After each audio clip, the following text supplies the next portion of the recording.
But He even gave us relief from the loss of this world, from depression, from like anxiety, from fear, from oppression. He freed us from these things also in His solution, إِلَّا الَّذِينَ آمَنُوا وَعَمِلُوا الصَّالِحَاتِ. When we study that solution, we will see it's not just a remedy for the akhirah, it is also a remedy for dunya. Because in the end, the loss of the human being will happen in the akhirah, but it's also happening in dunya. It's happening here too. And Allah answers both of them in this profound surah. Like Allah Azza wa Jalla says, Ya ayyuhal insan, innaka kadihun ila rabbika kadhan famulaqihi. Amazing ayah. You forgetful human being, you are marching forward, toiling forward. Kadh is to move with a lot of effort. Right? Whether you like it or not, you're marching towards Allah Azza wa Jalla, and you will get to meet Him. Whether you think you're going to meet Him or not, whether you prepare for it or not, whether you care or not, whether you want to hear it or not, every single second that passes, you are one step closer to meeting Him. Every day that passes, you are one step closer to meeting Him. You could live your life of sin, and you could party it away, that's fine. Living it up, right? Like there's no tomorrow. There is a tomorrow, and it's coming. And you will meet Him.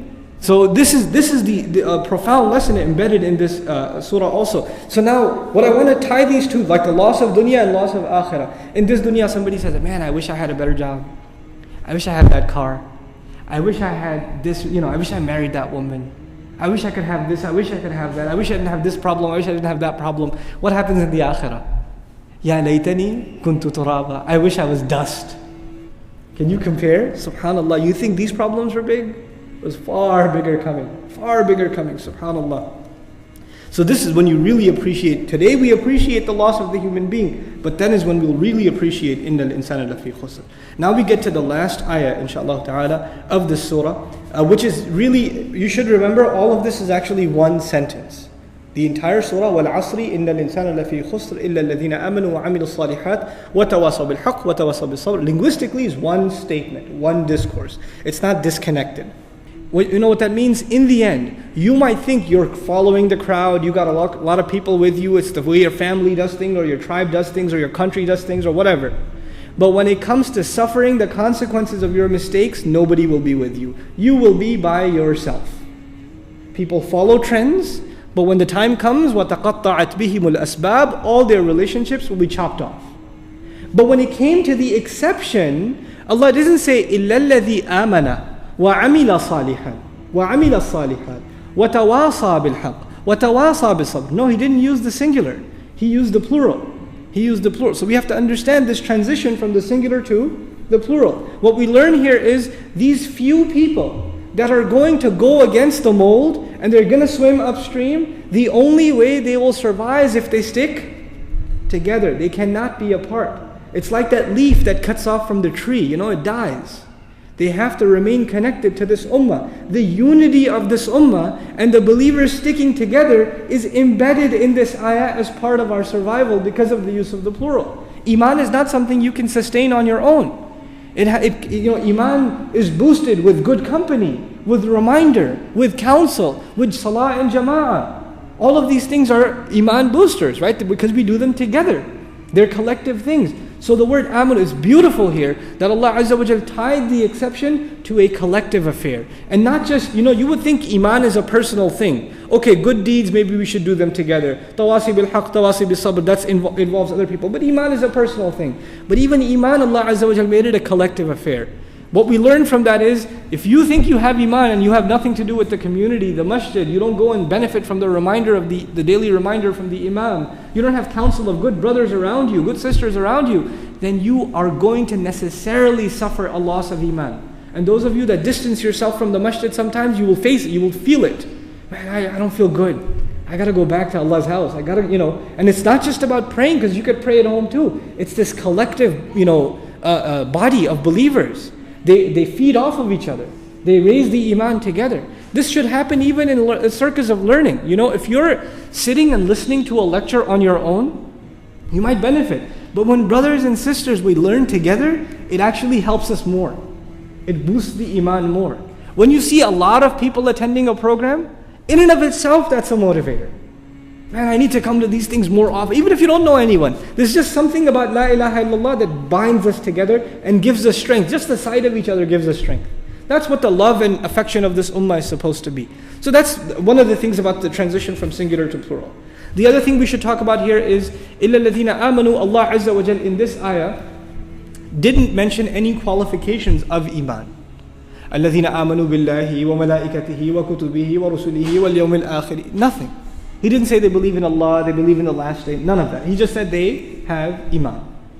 Who are these people? What is this iman? There are so many things to talk about from the Qur'an's own point of view within iman. We'll have to pick and choose just a couple of things, inshaAllah ta'ala. The first thing we'll talk about is the fruits of iman. Just the fruits of iman. How are you supposed to know that the kind of iman you have, what should you taste from it? Basically, the fruit of iman essentially is tranquility at the heart of it. The fruit of iman is tranquility. Remember we said human beings are in loss? What are the losses of the human being? Loss of health, loss of wealth, loss of loved one, right? These are the kinds of losses human beings suffer in this world. Loss of comfort. But if you have iman, then you know that this world is not permanent. This world is temporary. And what Allah has in the akhirah compared to this world is nothing. وَمَا مَتَاعُ الدُّنْيَا فِي الْآخِرَةِ إِلَّا قَلِيلٌ. This al-hayat al-dunya actually. مَتَاعُ الْحَيَاةِ الدُّنْيَا فِي الْآخِرَةِ إِلَّا قَلِيلٌ في سورة التوبة. He says, what is the utilities of this, the things you use in this world, in worldly life, compared to the akhirah, what are they? Except very little. They're not, minuscule. If you really, really, really believe that, you have iman in that. If you have iman in فَمَا أُوتِيتُم مِّن شَيْءٍ فَمَتَاعُ الْحَيَاةِ الدُّنْيَا. Whatever you have been given, it is utilities of worldly life. In that ayah, Allah says, whatever you have, no, whatever you've been given. فَمَا أُوتِيتُم. Whatever you have been given. When you're given something, it doesn't belong to you. It belongs to the one who gave it to you. So when it's taken away, you say, well, it wasn't mine to begin with. Because He gave it to me, He has the right to take it back. When it's your own and you lose it, you say, man, I can't believe I lost my money, my house, my car, my kid, my wife. But when you realize all of this is na'im, this is given to you, this is blessing to you. When it's taken away, even when we ourselves are taken away, what do we say? We say, Inna lillahi wa inna ilayhi. We belong to Allah. What to speak of the things we own? We belong to Allah and we are to be returned to Him, returned to owner, right? The attitude of the believer changes. I give you just one example of just this one small aspect of iman, because if we just started talking about various aspects of iman, it would just take a series in and of itself. Perhaps another time, inshaAllah ta'ala. But at least the fruits of iman I wanted to mention. The primary fruit being tranquility. You're at peace with your life. Whether you're poor or you're wealthy, or you're sick or you're healthy, or you're old or you're young. Whether people like you or don't, if you have iman, you're at peace. You're at peace with yourself, you're at peace with Allah Azza wa Jal. And this is something most human beings don't enjoy, by the way. Most human beings are not at peace and they're running after it. Why do you think people go watch one movie, then another one comes out and they run after it? They're looking for tranquility, enjoyment, entertainment. Their heart should be finally at rest. Why is it that they get one car, then they run after another car, get one house, run after another house? Why do we do that? Because we're not at rest. But Allah says, أَلَا بِذِكْرِ اللَّهِ تَطْمَئِنَّ الْقُلُوبِ. By remembering Allah, hearts will be satisfied, they'll be tranquil, they'll be at rest. That is the real fruit of iman. That is the real fruit of, and when you have that, you have no loss.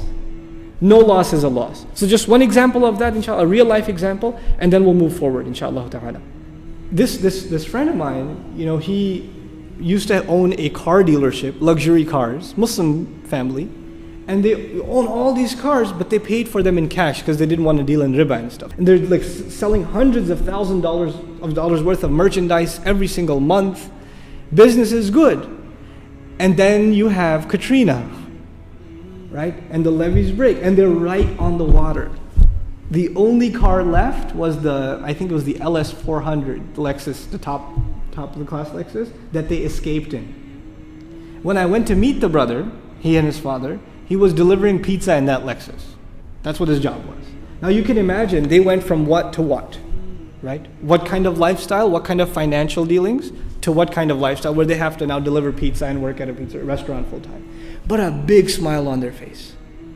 And I'm looking at them like, man, people, if they suffer this kind of loss, either they pop a whole bottle of Advil or Tylenol and get it over with. They jump off a cliff. They'll drown themselves. They can't take it anymore, They don't want to deal with it. But why? What's smile on your face? He says, when we were busy and when business was good, we didn't have time to go to the masjid. I didn't get to see the wife much, didn't get to play with the kids. Now, subhanAllah, we catch every salah in the masjid. There's still a roof over our head, food on our plate. What do we have to be ungrateful for? We should be grateful. SubhanAllah. This doesn't happen unless you have iman. That kind of loss is not a loss. But if you don't have iman, then that's a loss. Then you will collapse. You will no longer you won't even want to live. You know, people are willing to commit suicide because they wanted to, get with this girl and she married somebody else and they jump off a bridge. And this real life story. Actually, I know of a Muslim kid that this happened to in the 90s in New York. Wanted to marry this girl, she married somebody else. He jumped off the Brooklyn Bridge, and he killed himself, committed suicide. It's a sad thing. But when does that happen? When you long for something other than Allah. And longing for Allah will give you tranquility, and that will not happen until you have iman. This is the escape from loss. إِلَّا الَّذِينَ آمَنُوا. This is the first thing. So here Allah Azza wa Jalla is making us, one thing we're realizing is we are answerable for every single act that we did consciously. Because there are behaviors, by the way, in our deen there's so much mercy. There are people who don't have control over their conscious behavior. They lose their sanity, they have all kinds of psychological disorders. And they are not, in our deen, they're غير مكلف. They're not held responsible for their behavior. But amal in and of itself includes conscious action. And then the word after it, amilu as-salihat. The word as-salihat is actually an adjective. It comes from the word salaha.